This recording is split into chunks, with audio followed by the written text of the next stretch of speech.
तू आलम पना, तू जहां पना.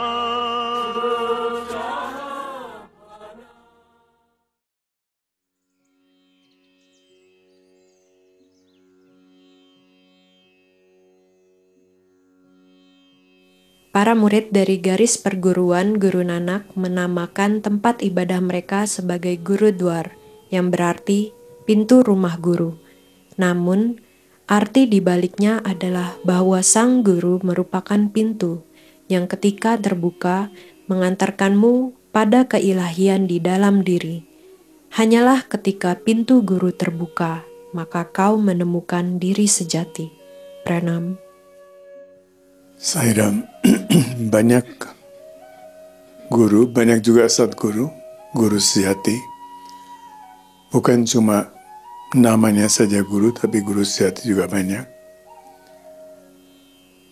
Seperti banyak jalan menuju Roma, seperti sebuah pepatah ya. Tapi kita harus pilih salah satu jalan. Tidak bisa kita cuma mengagung-agungkan setiap jalan. Semua jalan menuju Roma. Baru jalan sedikit sampai Singapura, buat belok lagi. Ambil jalan lain, lewat Malaysia, mau ke Roma. Baru sampai kemana, balik lagi. Cari jalan lain lagi. Nah ini namanya jalan-jalan. Bukan menuju satu tempat. Banyak di antara kita, masalahnya bukan pada guru, pada diri kita sendiri. Kita sendiri yang belum cukup yakin. Dan ini lebih-lebih lagi terjadi ketika kita punya akses yang direct akses langsung terhadap seorang guru. Kalau kita dari jauh-jauh saja, sekarang kita mendengar tentang Nanak, tentang Kabir, tentang sekian banyak guru di masa lalu, bahkan tentang Shirdi Baba ya.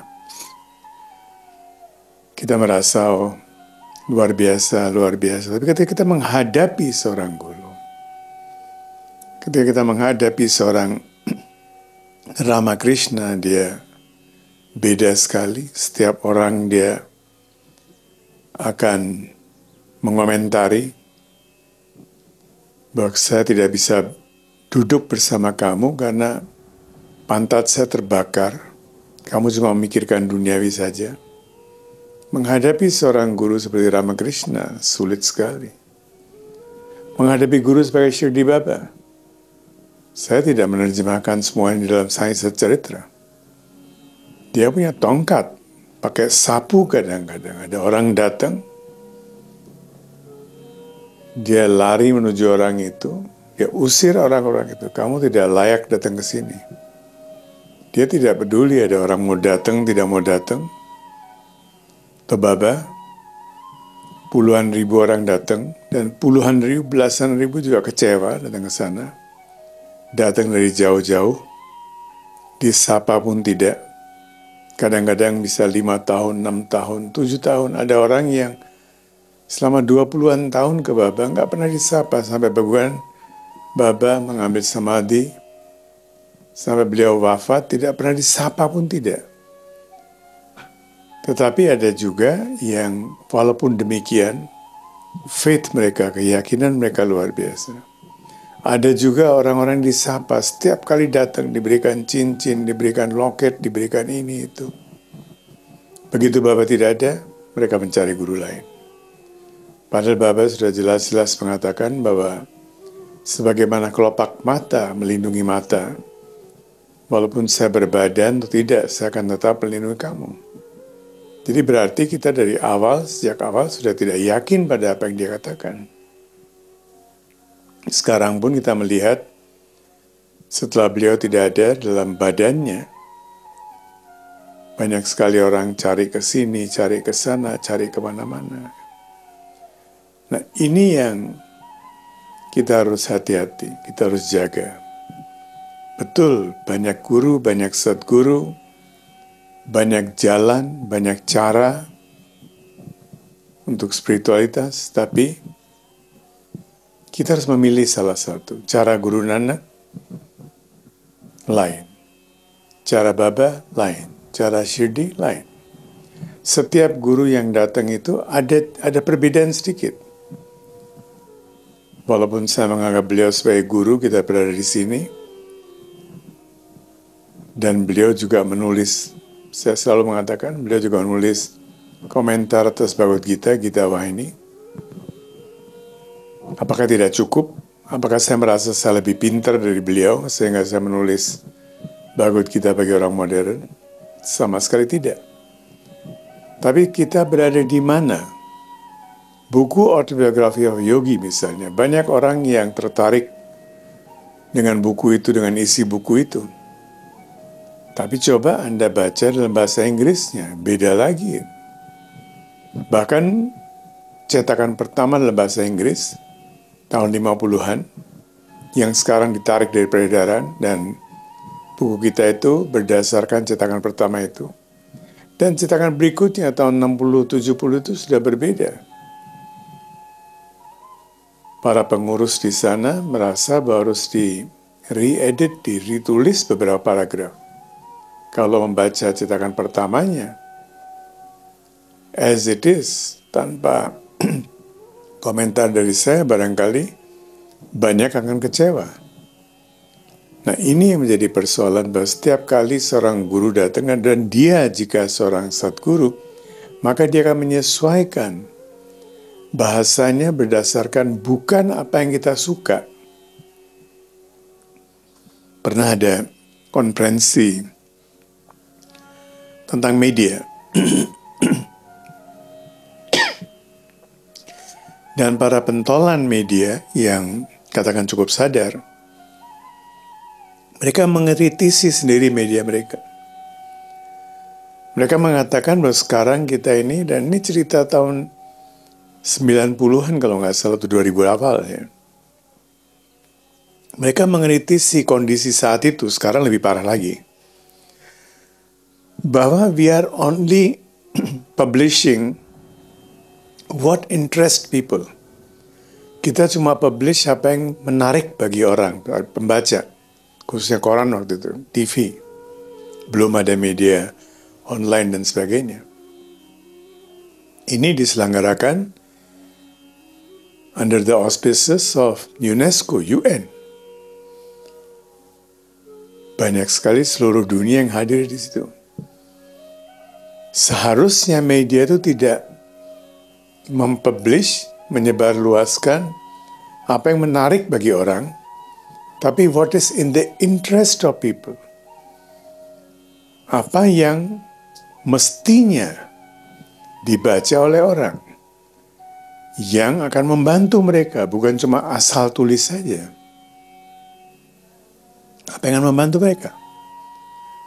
Siapa yang mau dengar? Waktu itu pun tidak dengar, sekarang lebih parah lagi kondisinya. Sekarang bahkan tidak ada lagi orang sekaliber itu yang akan mengkritisi medianya sendiri. Mereka berani mengkritisi media sendiri, bahwa kita harus kembali kepada asal-usul dari kode etik jurnalisme, tidak sembarangan memuat berita. Sekarang lebih parah lagi, seorang guru pun datang bukan untuk meninabobokan kita, bukan untuk mengelus-elus kita, bukan untuk mengatakan, wah kamu hebat sekali, pertanyaanmu hebat sekali. Ini kan secara motivator kan. Tanya apapun kepada motivator, your question is very good. Orang yang bertanya itu langsung ego dia inflated. Hebat saya ini. Kita membutuhkan, kebanyakan di antara kita membutuhkan guru-guru seperti itu, yang menginflate ego kita. Seorang sadguru tidak akan mengatakan demikian. Dia akan mengatakan, what is our problem? Masalah kita di mana? Apa yang menjadi persoalan kita? Dan untuk menghadapi seorang sadguru seperti itu, untuk menghadapi seorang Satya Sai Baba atau Shirdi Baba atau Kabir, dia belak-belakan kalau ngomong tuh dia nggak pakai bahasa sopan lagi. Kalau dengan mandi di sungai-sungai suci kamu menjadi tercerahkan, ikan-ikan itu sudah tercerahkan. Mereka ada di dalam sungai suci itu setiap saat. Kalau dengan menaruh jenggot kamu menjadi tercerahkan, kambing akan sudah lebih cerah daripada kamu karena dia lahir dengan jenggot. Dia mengkritis itu tanpa pikir sesuatu apapun juga. Nah, itu sebabnya kalau kita menghadapi seorang sadguru, pertama kita harus tahu, jalan ini betul-betul menuju Roma enggak? Kalau memang kita tidak butuh jalan menuju Roma, ya no problem. Tapi kalau kita butuh itu, maka kita harus mendeteksi dulu. To identify seorang guru, sadguru. Dia kalau sudah dapat, kemudian seperti Bapak mengatakan, examine, experience, and then have faith. Krishna mengatakan, then surrender. Kalau sudah di-examine, sudah diperiksa gurunya benar gak? Sudah di-experience, punya pengalaman sendiri, bukan cuma mendengar dari orang lain. Setelah itu baru punya faith. Tapi begitu sudah punya faith, then do not question a guru. Ini saya pernah dengar dari mana, saya lupa, apakah Baba atau mengatakan atau siapa. You can ask questions, but do not question. Ada perbedaan. Jangan mempertanyakan seorang guru. Bertanya silahkan. Kita kebanyakan tuh mempertanyakan. Perbedaan yang sangat-sangat jelas. Mempertanyakan berarti kita belum yakin. Bertanya berarti kita yakin. Krishna mengatakan kepada Arjuna, pergilah kepada mereka yang berpengetahuan. Cari mereka. Tanyakan kepada mereka. Arjuna nggak mau terpengaruh oleh instruksi itu. Dia bilang, Krishna, saya tidak mau kemana-mana. Saya telah berserah diri kepadamu, kamu berikan saya jalan. Tapi kalau sudah minta berikan saya jalan, ya ikuti. Kalau cuma basa-basi, nggak ada gunanya juga. Kembali, bola ada di tangan kita. The ball is in our court. Kita maunya apa? Ini yang penting sekali. Terima kasih, Sairam.